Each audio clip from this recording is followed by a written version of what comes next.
ಶಾಲೆಗೆ ಹೋದರೆ ಈಗ ತಾನೇ ಹೋಗಾರೆ ನಾನಿದಷ್ಟು ಕಸ ಗುಡಿಸಿ ನಿಮಗೆ ಬುದ್ಧಿ ಕಲಿತಿಲ್ಲ ಅಷ್ಟರಲ್ಲಿ ನೀವೇ ಬಂದ್ರಲ್ಲ ಯಾಕೆ? ನಮ್ಮ ಊರ ಮುಂದಿನ ಹೊಲಕ್ಕೆ ಹೊಸದಾಗಿ ಕೃಷ್ಣ ನೀರಾವರಿ ದಂಡೆ ಕಾಲುವೆ ಆಯ್ತದಂತೆ. ಅದಕ್ಕಾಗಿ ಸರ್ವೆ ಆಫೀಸರ್ ನಮ್ಮ ಹೊಲಕ್ಕೆ ಬಂದಿದ್ದಂತೆ.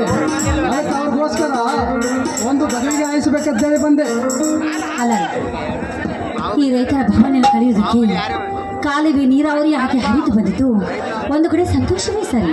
ಆದರೆ ಫಲವತ್ತಾದ ನಮ್ಮ ಭೂಮಿಗೆ ತ್ರಿಕೋನ ಆಕಾರ ಹಾಯ್ದರೆ ಒಂದು ಕಡೆ ದುಃಖವೇ ಸರಿ. ದುಃಖವಾಗುತ್ತದೆ ಎಂದರೆ ಬಿಡುಗಡೆ ಇಲ್ಲ ಸೀತಾ. ಮೇಲಿನ ಅದೆಷ್ಟೋ ಹಳ್ಳಿಗಳು ಮುಳುಗಿ ಕೆಳಗಿನವರಿಗೆ ನೀರಾವರಿ ಭೂಮಿ ಆಗಬೇಕಾದರೆ ಮೇಲಿನ ಅದೆಷ್ಟೋ ಹಳ್ಳಿಗಳು ಮುಳುಗಿ ಜಲಾವೃತಗೊಂಡಿವೆ. ಈಗ ಅವರಿಗೆಂತ ಭೀಕರ ಪರಿಸ್ಥಿತಿ ಗೊತ್ತಾ? ಮುಳುಗಿದ ಆಸ್ತಿಗಳೆಲ್ಲ ಸರ್ಕಾರ ನಿರ್ಧರಿಸಿ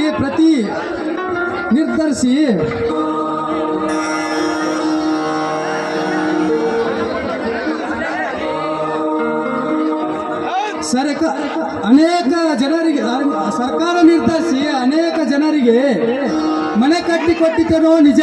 ಆದರೆ ಅದರಲ್ಲಿ ಅನೇಕ ಜನ ಹೊಲ ಹಿಡಿದುಕೊಳ್ಳದೆ ಕಂಡ ಹೆಂಡ ರಂಡೆಯರಿಗೆ ಬಲೆ ಬಿದ್ದು ಓಸಿ ಜೂಜು ಇಸ್ಪೇಟ್ ಅಂತ ಹಾಳಾಗಿ ಇದ್ದ ಹಣವನ್ನೇ ಕಳೆದುಕೊಂಡು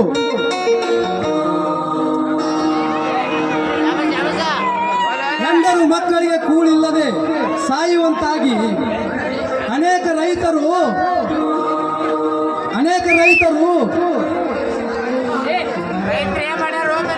ಹೆಂಡರು ಮಕ್ಕಳಿಗೆ ವಿಷ ಹಾಕಿ ಸಾಯುವಂತಾಗಿ ಕೊನೆಗೆ ತಾವೇನೇನೋ ಹಾಕಿಕೊಂಡು ಸತ್ತು ಹೋದರು. ಈ ರೀತಿ ಆಗಿ ಹೋಗಿದೆ ಈ ರೈತರ ಪರಿಸ್ಥಿತಿ. ಅದರಲ್ಲಿ ಕೆಲವರು ಪ್ರಜ್ಞಾವಂತರಾಗಿ ಸರ್ಕಾರ ನಿರ್ಧರಿಸಿದ ಜಾಗ ಬಿಟ್ಟು ನೆಂಟರಿಷ್ಟರಲ್ಲಿ ಹೋಗಿ ಎಂಟತ್ತಿ ಕೊಟ್ಟಿಕೊಂಡು ಬಂಟ ರೈತರಾಗಿದ್ದಾರೆ. ಹೋಗಿಬಿಡಿ, ಅವರ ದೈವ ಯೋಗದಲ್ಲಿದ್ದಂತೆ ಅವರಿಗೆ ಸಹಯೋಗ ದೊರೆಯುವುದು. ಬಿಸಿಲಿನಿಂದ ಬಾಯಾರಿ ಬಂದಿರೋ ನೀವು ಮೊದಲೇ ನೀರು ಕುಡಿಯಿರಿ.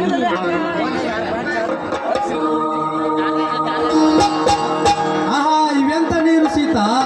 ಒಮ್ಮಿಗೆ ಹೃದಯ ತಂಪಾಗಿ ಕಣ್ಣೆಲ್ಲ ಕೆಂಪಾಗಿ ಈ ಮನೆ ತುಂಬಿ ನಿನ್ನ ಹಾಡಿನ ಇಂಪು ಕೇಳುವಂತ ಬಾ ಸೀತಾ, ಬಾ. ಈ ನನ್ನೊಂದಿಗೆ ಎದೆ ಉಪ್ಪಿಸಿ ಹಾಡು ಹಾಡಲು. ಅಂದ್ರೆ ನೀರು ಕೊಟ್ಟಿಲ್ಲ ತಪ್ಪತ್ತೆ ನಿಮಗೆ?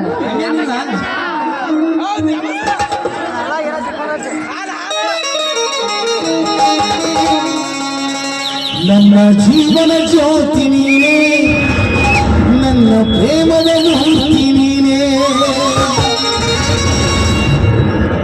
ನನ್ನ ಜೀವನ ಜ್ಯೋತಿ ನೀನೇ, ನನ್ನ ಪ್ರೇಮದ ಮೂರ್ತಿ ನೀನೇ. ನನ್ನ ಜೀವನ ಜ್ಯೋತಿ ನೀನೇ, ನನ್ನ ಪ್ರೇಮದ ಮೂರ್ತಿ ನೀನೇ.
ಹಾಡುವ ಪ್ರೇಮದ ರಾಗ ಗಂಗೆ ಜೀವ ನಮಗೆ ಭಾವ ಹಾಡುವ ಪ್ರೇಮದ ರಾಗ ನನ್ನಯ ಹೃದಯಕ್ಕೆ ನೀನೆ ನಾಯಕಿ ನಿರಮದ ಪ್ರೀತಿ ಜಾನಕಿ ಹಾಡು